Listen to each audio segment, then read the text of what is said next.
Welcome back guys sa ating channel. Please kindly support my YouTube channel. Thank you.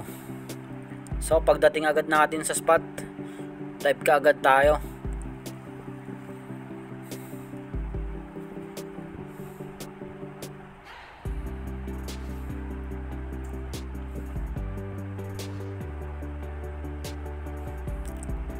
Medyo kalma yung dagat.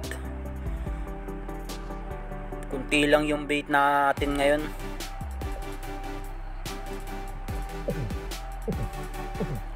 So antay-antay lang muna tayo.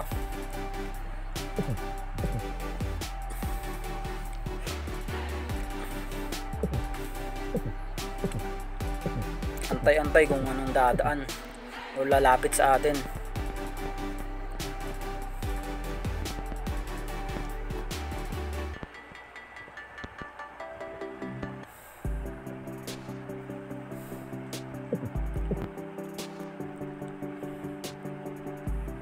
Since unang dive natin ito, nakita akong unicorn, slender unicorn.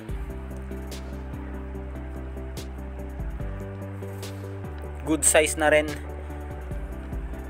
Let's kunin natin to pag lumapit.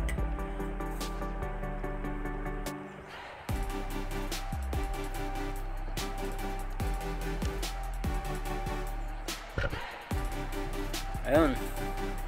Unang huli natin. A good size of king slender unicorn.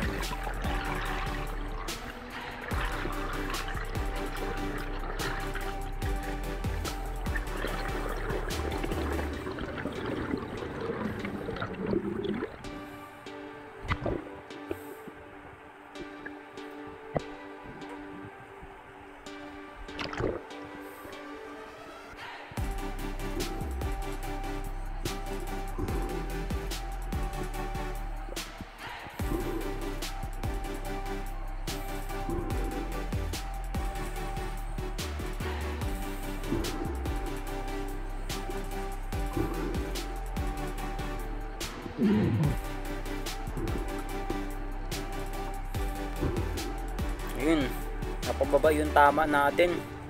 Muntik nang mapunit. Another dive tayo. Second dive natin to. Ganun pa rin. Medyo mahina yung agos kaya walang bait. Kunti lang.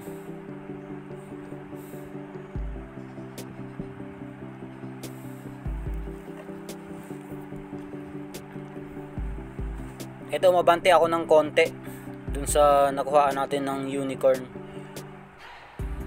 Kasi medyo walang dun, walang sign na yung mga bait. Kunti lang sila. Lumipat ako.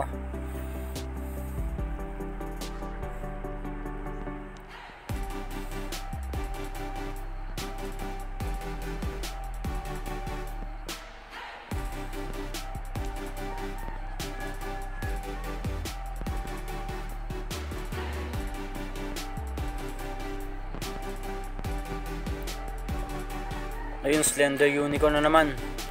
Medyo marami sila, nasa hulihan yung iba. Tingin-tingin muna, baka may dumaang malalaki.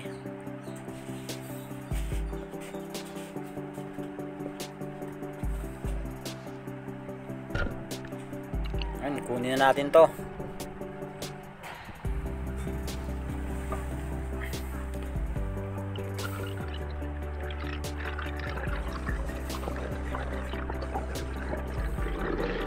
Yung medyo madilim na part na doon, na yun, clip na yun, parang bangin na siya, palalim na. Nasa gilid tayo nag-aambos.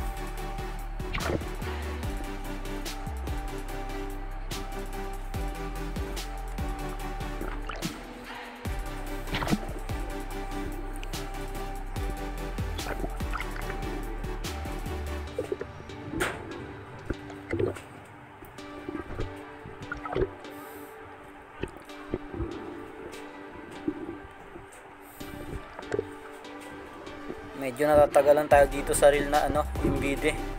Medyo di ko pa kabisado yung ano niya, laro.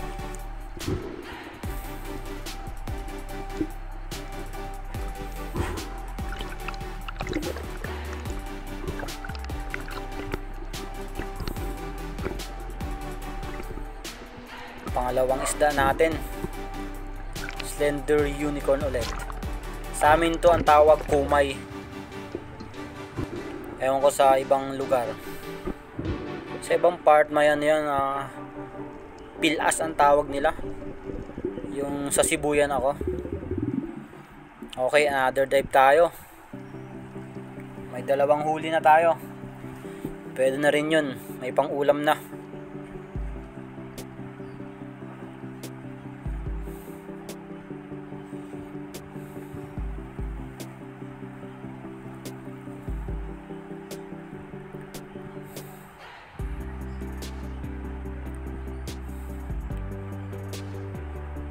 Ang lalim ng sinisisid natin nasa ano to, 15 to 18 meters. Ganun, maganon kalalim siya. Kaya dapat yung titirahin mo talagang ano, pili.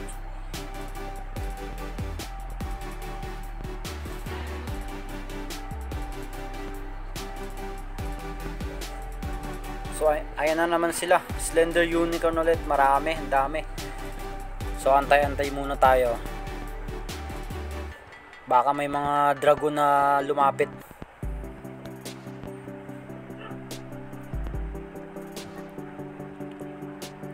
Since medyo wala namang ano, bakas, so tirahin na natin to.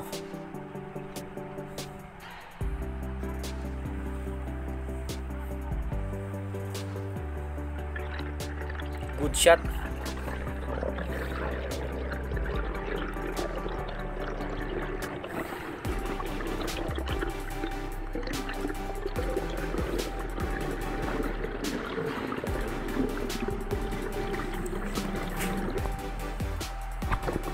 Shout out mga loads.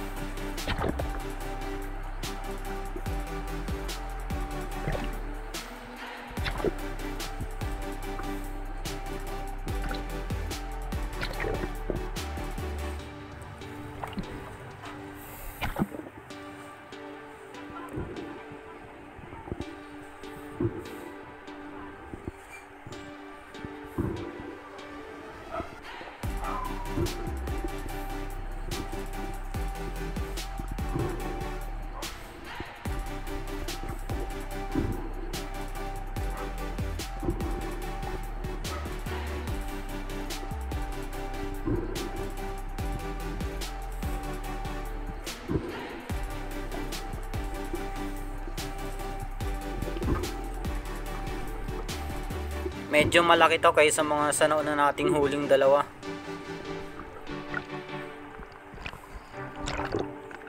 Okay na rin, pangatlong huli natin. Slender unicorn ulit, kumay.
Okay, lagay muna natin to sa tuhugan natin. Pangatlong huli. Since wala tayong bangka at malalim yung ano natin pwesto, yung ganun, linalagay ko muna sila sa ano, sa bewang ko. okay pa naman, kaya pa namang ano, dalhin natin pag nasa ilalim tayo.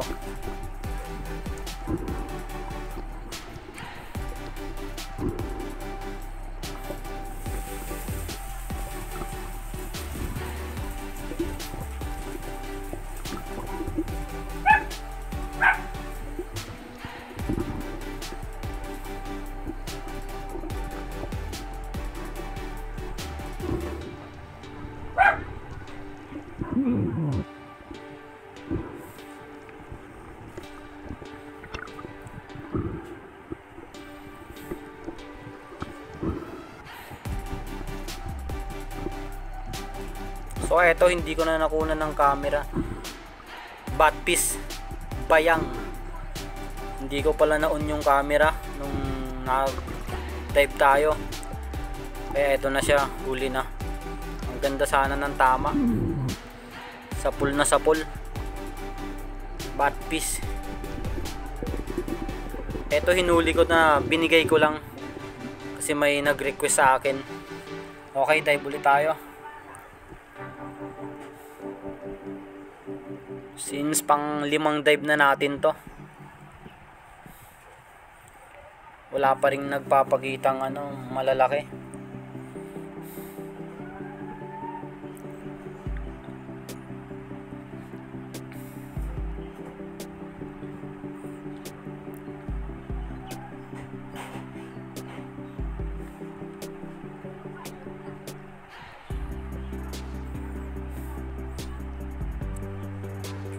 Pagkapwesto agad natin, tingin-tingin agad sa gilid, baka meron agad sa ating nakapansin or papalapit na isda.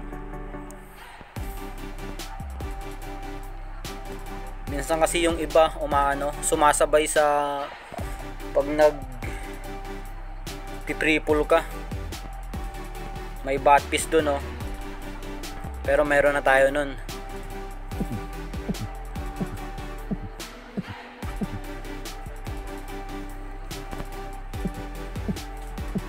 Habang nag-aantay tayo, may napansin ako GT.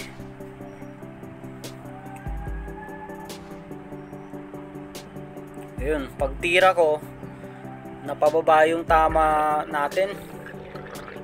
Ayun, tuloy napunit. Sayang.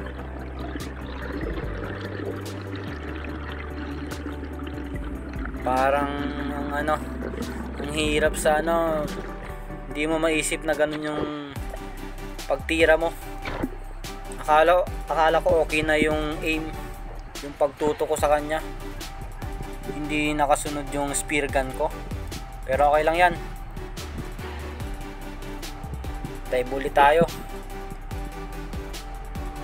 Eto, hindi ko rin nakuhaan to ng hindi ko rin na-on yung camera natin. So eto na lang yung sumabit sa bato. Sinisid ko na lang ulit. Tapos dito natin nakuhaan ng camera. Eto na nga, pag kahawak ko sa isda, napunit na. Kasi lumaki na yung sugat niya, yung tama ng isda sa medyo pabuntot. Ayun, wala na sa hawak ko na lang siya. Buti na lang naabutan pa natin, kasi pag tumagal pa tayo sa taas, hindi natin maabutan. Siguro makakawala na naman. Sayang. Para sa atin talaga to.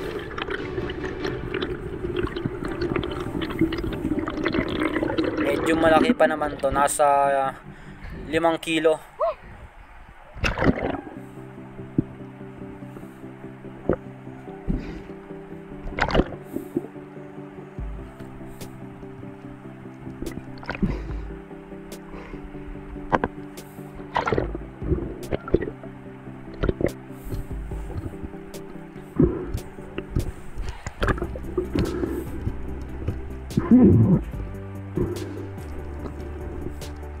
Ayun, sinaksak muna natin ng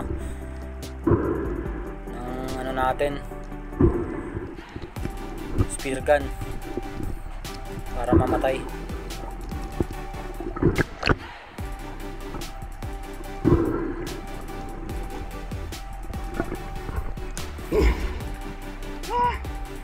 Swerte pa natin mga idol. Napunit na. Buti lang naabutan natin. Thank you Lord. Pang-limang isda natin to. Bluefin trevally.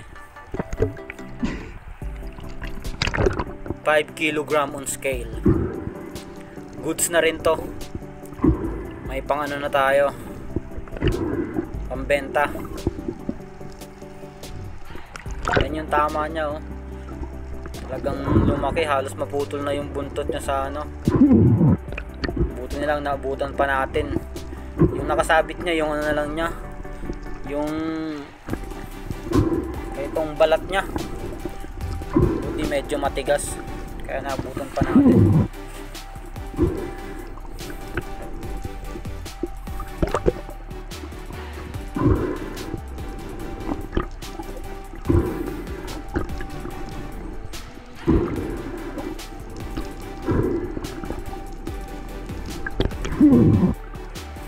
So lagay na ulit natin to, sama natin sa mga huli natin. Eto medyo mabigat na to, kaya pag ganito iniiwan ko na lang sa ano, sa baba, sa buhangin, tapos binabalikan ko na lang pag ano may huli or kukunin na. Okay, last dive natin.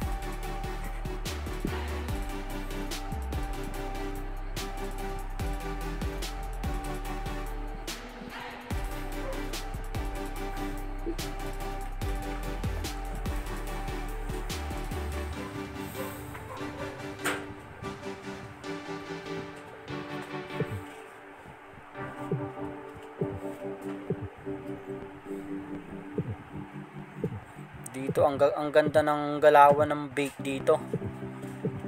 It means na ano, may mga malalaking isda dyan sa ano, sa paligid.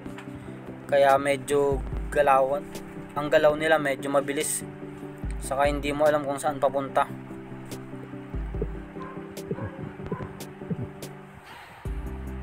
Ayun, papuntang ano sila. Papunta sa atin. Akala ko meron na dito. Diyan banda kasi diyan sila naghiwalayan. Pero antay natin, wala pa rin. Ayun, nasa likod pala natin. Dumaan. Buti na lang umikot. Tinira agad natin. A good holding shot na yon, gitna ng katawan niya.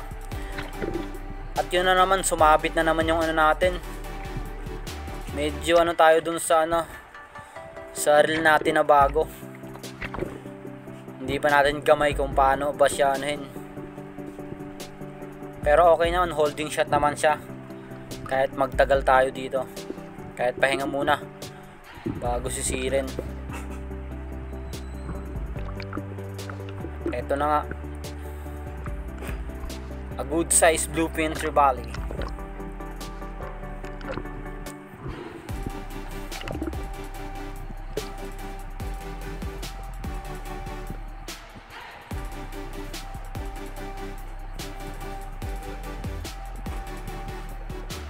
Okay, pagkatapos nun, kinuha natin yung isda. Umuwi na tayo. Kasi patanghali na rin. Tapos pagod na tayo, halos 3 hours tayong nag-dive.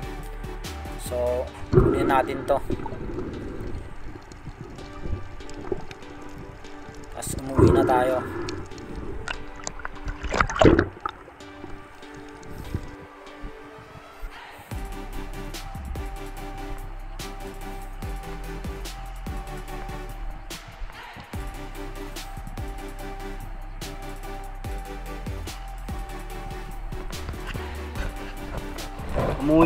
Umuwi na rin tayo after ilang dive natin pagkahuli nung bluefin trevally. So ito yung mga huli natin, goods na rin.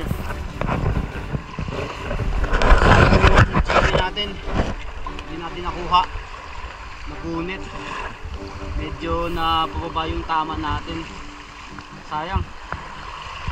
Malaki na sana yun, nasa 10 kilogram na siguro yun pag nahuli natin. Pag naiahon. Sayang. So hanggang dito mo lang tayo. Isda natin for today.